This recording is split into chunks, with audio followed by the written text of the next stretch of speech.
Olá, tudo bem? Hoje estou respondendo, atendendo um pedido de vídeo, né? Respondendo uma questão. Adoro quando vocês fazem perguntas, colocam comentários aqui no canal, torna tudo muito mais dinâmico, mais gostoso, né? Ó, sempre podem colocar que eu atendo os pedidos, viu? Hoje eu vou responder a pergunta do Gilvan. O Gilvan me questionou se o yoga pode ser considerado ou não religião. Isso é um tema muito grande, muito longo, na verdade, né? Eu dei uma respondida para ele de leve, mas resolvi fazer esse vídeo então para a gente poder aprofundar um pouco a questão. Porque na verdade não existe um consenso nisso. Existem pessoas que consideram o yoga uma religião e pessoas que não consideram, né? Então, vamos tentar entender o que é o yoga, o que é a base do yoga, o que significa yoga, né? Para muitos, a tradução de yoga seria a tradução, aliás, é união, mas o significado dessa tradução, o que é essa união? Ela remeteria a religare de religião, né? A união com o divino, com o cosmos. Na verdade, essa é uma interpretação possível, né? Você pode pensar em união de você para consigo mesmo, da sua consciência com o seu corpo, união com o mundo, enfim, união é muito amplo, né? Yoga significa simplesmente união. E daí dá margem a tantas linhagens e tantos pontos de vista. Agora, na Índia, como é que isso é visto?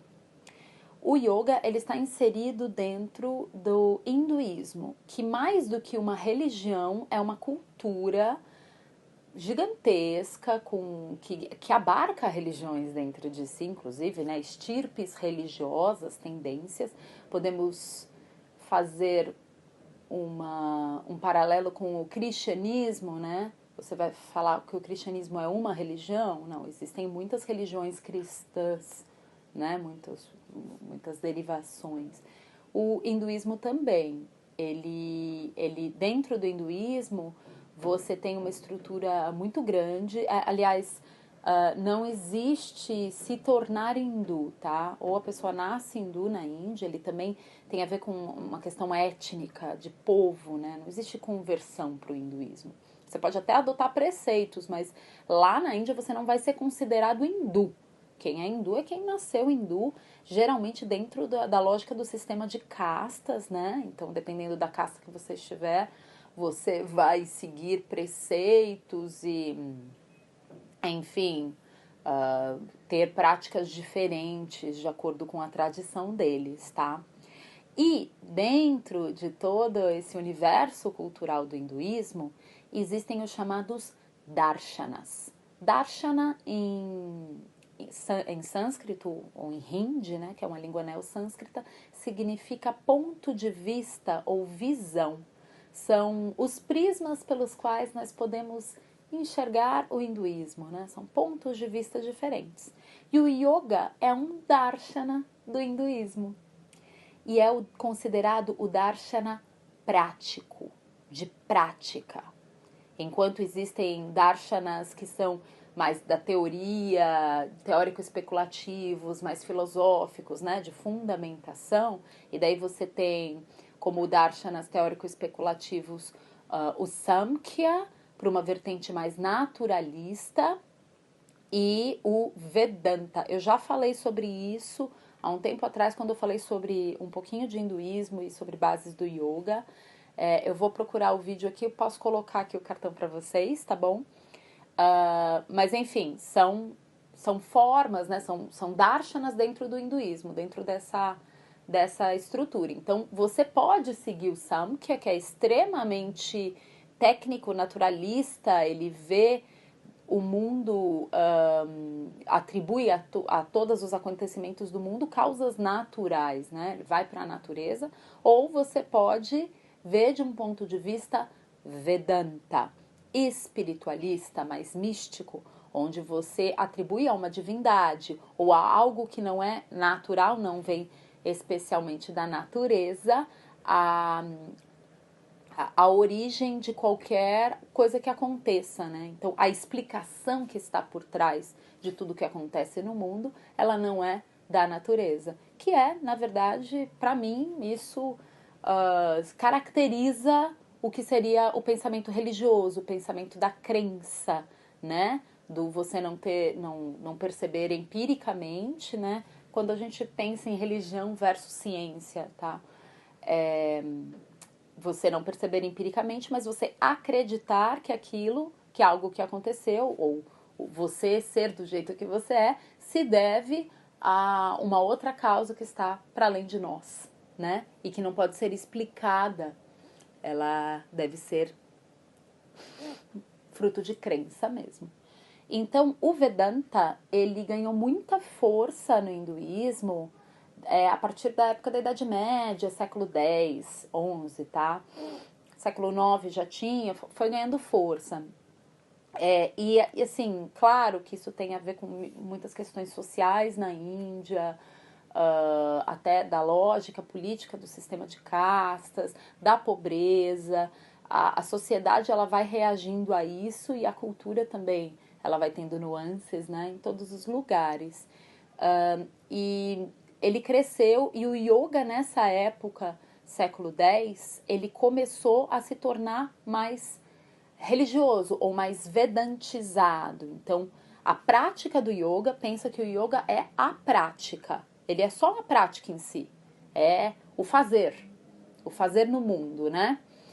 Essa prática, ela teve como justificativa, como embasamento, esse espiritualismo muito mais fortemente a partir do século X. Antes disso, nós tínhamos um yoga mais naturalista, mais focado, que andava de mãos dadas com o Samkhya, essa outra filosofia naturalista, tá? Eu falei no vídeo sobre bibliografia, sobre alguns livros para ler a respeito de yoga, e eu falei de um livro chamado Yoga Samkhya e Tantra, que é do pessoal da Uniyoga, é do mestre Sérgio Santos, e é um livro muito bom, curtinho, não é difícil, e eu recomendo muito para quem quiser entender um pouquinho do Samkhya. Inicialmente, assim, ele é perfeito, tá? O Vedanta, bom, é o que mais é difundido hoje em dia, tá? Vedanta pensa no final dos Vedas, que são os livros sagrados hindus, eles se baseiam nesses livros, tá? E é isso, assim, dentro do Vedanta você tem uma série de estirpes, de crenças. Você tem, por exemplo, os Hare Krishnas, né? Que são tão conhecidos aqui no Ocidente, que andam com aquela roupinha laranja, muitas vezes raspam o cabelo, que são devotos de Krishna. Krishna está no panteão hindu, é uma divindade. Seria, também, podemos fazer um paralelo a Cristo, porque seria um avatar de Deus, né? Seria uma personificação na Terra, por exemplo. Shiva, ele foi o único que tem registro histórico de que existiu dentro desse panteão, né? Da mitologia hindu.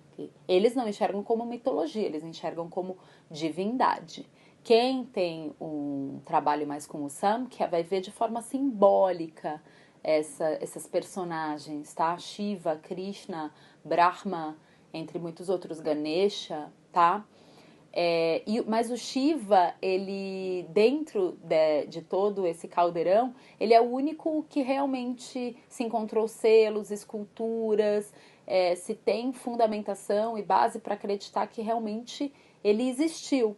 E ele foi elevado ao status de Deus, né, dentro dos cultos, mas existem aqueles dentro do yoga, por exemplo, que veem Shiva não como um deus ou uma divindade, e sim como o primeiro mestre, como aquele que iniciou esse processo, né? E tem muito respeito a Shiva, mas não como alguém com poderes mágicos, simplesmente um grande precursor, um grande mentor que existiu lá no início do yoga, né? Seria o criador do yoga, considerado o criador mitológico do yoga. mais de 5.000 anos atrás. Então, Gilvan, você tinha me falado sobre a questão do culto a divindades. Você pode ou não cultuar Shiva. Se você opta por uma visão do yoga mais vedantizada, mais espiritualista, você vai enxergar em Shiva, que seria esse patrono do yoga, as características divinas que a própria mitologia hindu, e olha, aí você vai ter muito material por aí para pesquisar. Mesmo na internet você acha, tome cuidado com a internet. Eu posso pensar em livros aqui para você, mas assim, é gostoso também você ir descobrindo, conversando com pessoas que conhecem, fazendo cursos de mitologia hindu, tem por aí, tá? Agora, se você tem uma visão do yoga mais técnica, mais naturalista dessa prática, Shiva também entra. Não é um culto, é uma gratidão, é um respeito. Você se remete a Shiva, faz mantras, por exemplo, para Shiva, e pode fazer um puja para Shiva. Eu vou falar num próximo vídeo, tive um pedido de uma outra seguidora aqui do canal sobre o tema puja, aguardem. Você pode fazer isso como respeito mesmo, como um agradecimento, né? Uma conexão com o nosso passado, né? É isso. Eu espero ter respondido um pouquinho, Gilva, e dúvidas de outros, né? O bom é que a gente faz o vídeo e contempla mais gente. E é um assunto grande, como todos os outros, né? A gente poderia falar muitas coisas sobre a questão de religiosidade e yoga, né? Pessoalmente, a minha família é judia. Existem muitos judeus que praticam yoga, e pessoas de todas as religiões, e não é impeditivo. Se você enxerga no yoga uma crença, um culto, aí talvez ele entre, né, em embate com alguma outra crença que você tenha. Mas muitas vezes quando algumas pessoas estão buscando, né, uma cosmogonia, né, uma explicação para a vida e para o mundo, o yoga trazendo essa bagagem religiosa pode se encaixar. Fica aí a critério do que soa a verdade, né, para cada um, sempre buscando ter bastante embasamento e ir atrás de boas fontes, né, fontes confiáveis. Isso é importante porque tem muito charlatanismo por aí. É isso. Aguardo vocês no próximo vídeo. Vou continuar respondendo aí, que a gente teve vários pedidos, tá bom? Nas próximas semanas. Namastê.